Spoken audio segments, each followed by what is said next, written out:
ባለፈው የኑግ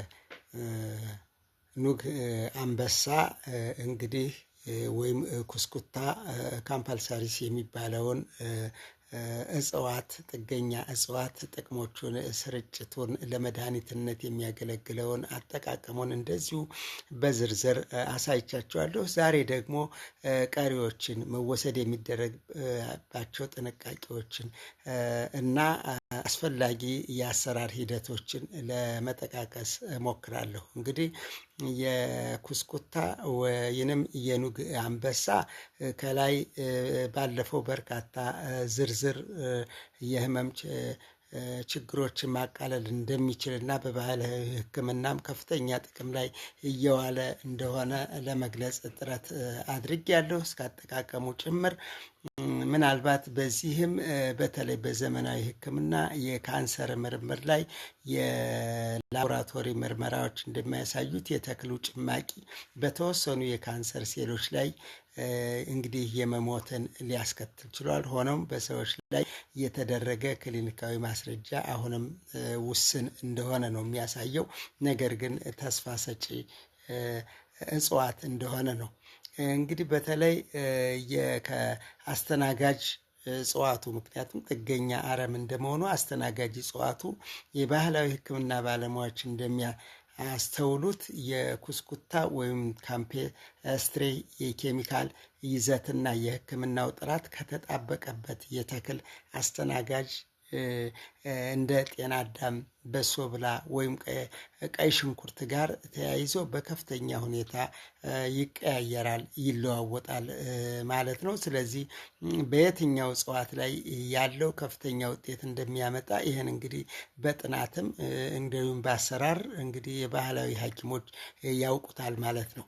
አዘገጃጀትና አጠቃቀም እንደሚታከመው የጤና አካል ሁኔታ የተለያየ እጽዋት ክፍሎች ወይም ዘሮች፣ ግንዶች ወይም ሙሉ እጽዋቱ ተለቅመው ይዘጋጃሉ። ስለዚህ እንደ በሽታው ሁኔታና ደረጃ ይወሰናል ማለት ነው።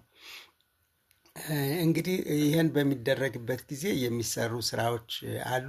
ዲኮክሽን የእጽዋት ሻይ አጠቃቀም አለ። እንደ ጉበት ድጋፍ፣ የሽንት ቧንቧ ኢንፌክሽን ወይንም የሆድ ድርቀት ላሉ የውስጥ አካላት ችግሮች ያገለግላል። አዘገጃጀቱም የደረቁ ዘሮች ወይም ግንዶቹን በውሃ ውስጥ ለ15 እስከ 20 ደቂቃ ይፈላሉ። ውህዱ ተጣርቶ ለብ ባለ መልኩ ይጠጣል ማለት ነው።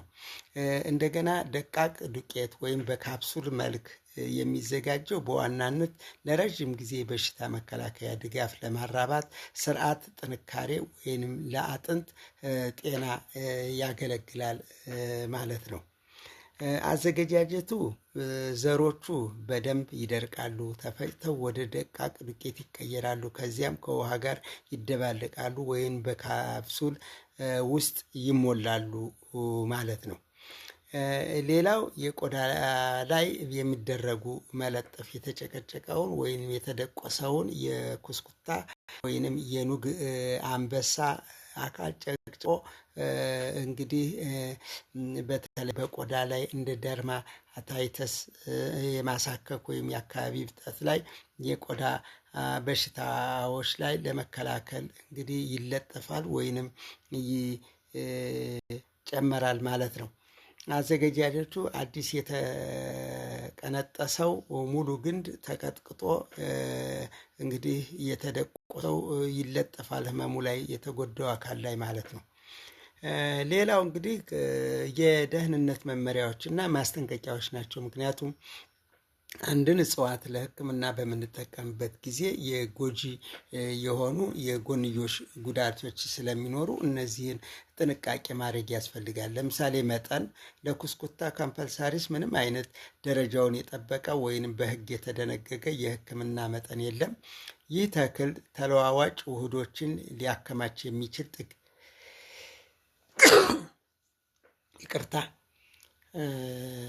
ውህዶችን ሊያከማች የሚችል ጥገኛ ተሳቢ አረም ስለሆነ በከፍተኛ መጠን ከተወሰደ በተለይም በፈረሶች ላይ እንዳሳየው የመርዛማነት ባህሪ ሊኖረው ይችላል።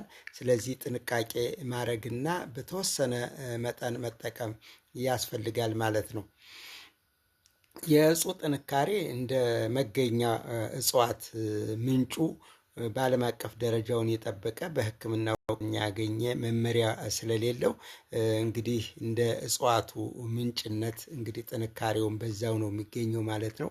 እንግዲህ አጠቃላይ አጠቃም በከፍተኛ ሁኔታ በሚወሰድበት ጊዜ የጎንዮሽ ጉዳት ሊኖረው ይችላል። ምክንያቱም መጠን ማስተካከልና ከተወሰዱ ከልምዶች ከባህላዊ ሐኪሞች ጋር ግንኙነት ማድረግና ሕክምናውን ተከታትሎ መውሰድ ያስፈልጋል። ሊከሰቱ የሚችሉ የጎንዮሽ ጉዳቶች ከመጠን በላይ መጠቀም የሆድ መቆጣትን፣ ቁርጠትን ወይም ተቅማጥን ሊያስከትል ይችላል። የመልቀም ጥንቃቄም አለ። እንግዲህ ኩስኩታዎቹ በሚለቀምበት ጊዜ የኩስኩታው አረም የኑግ አንበሳው አረም በቀጥታ ከአስተናጋጁ እጽዋት ስለሚመረጥ መርዛማ ከሆኑ ኬሚካል ከተረጨባቸው አስተናጋጅ እጽዋት ወይንም በጣም ቆሻሻና በብረት ወይንም በተለየ ማዕድን በበዛባቸውና በተበከሉ አፈሮች የበቀሉትን መጠቀም ፍጹም የለባቸውም። ስለዚህ ይሄ ከሆነ ደግሞ ሌላ የጎንዮሽ ጉዳት ሊያመጣ ይችላል። እንግዲህ የአጠቃቀም ማስጠንቀቂያዎች ደግሞ ሌላው እርጉዝ ወይም የሚያጠቡ ሴቶች አጠቃቀሙን ሙሉ በሙሉ ማስወገድ አለባቸው። ምክንያቱም ለእርጉዝ ወይም ለሚያጠቡ እናቶች በመድኃኒትነት አይሰጥም ማለት ነው። በርካታ የባህላዊ ሕክምና መድኃኒቶች ብዙውን ጊዜ ለነዚህ ለነፍሰ ጡርና ለእርጉዞች ለሚያጠቡ እናቶች አይፈቀዱም። ስለዚህ እነዚህን ጥንቃቄዎች ማድረግ ያስፈልጋል። ያለበለዚያ ግን ጉዳቱ ሊመጣ ይችላል ማለት ነው። በአጠቃላይ የኑግ አንበሳ እንግዲህ እኛ አረም ነው ብለን የምንጥለው እጽዋት ሳይሆን በመድኃኒትነት ተቀምሞ በጥናትም በሰፊው ተረጋግጦ የባህል ሕክምናው ከሳይንሳዊ ሕክምናው ጋር ተደጋግፎ ከፍተኛ ጥቅም ሊሰጥ የሚችል ነው። እንደዚሁም ደግሞ በምርምር ላይ በመሆኑም ደግሞ ለወደፊቱ ተስፋ ሰጪ ነው ማለት ነው። ስለዚህ እነዚህን አጠቃላይ በሁለት እንትኖች የጠቀስኳቸውን እንግዲህ ለግንዛቤ፣ ለምርምር፣ ለጥናት እንጂ እያንዳንዱ ሰው ቀጥታ እንዲጠቀምባቸው ለማዘዝ አይደለም።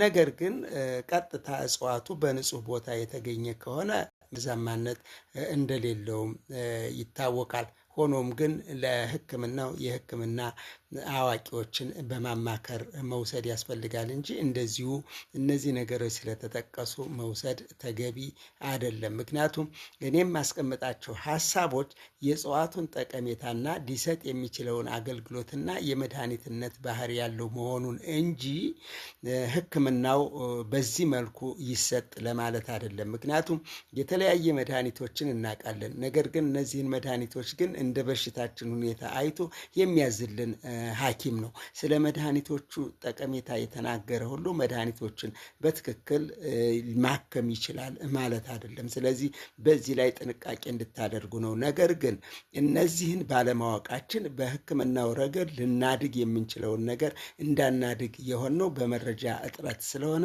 እነዚህ የመረጃዎች በስፋት ቢሰራጩና ሕክምናው በደንብ ቢስፋፋ ቢዘጋጅ ጥናቱ የተጠናከረ ቢሆን የባህላዊና ሳይንሳዊ ሕክምና ቢደጋገፉ የተሻለ ውጤት ላይ መድረስ ስለምንችል ነው።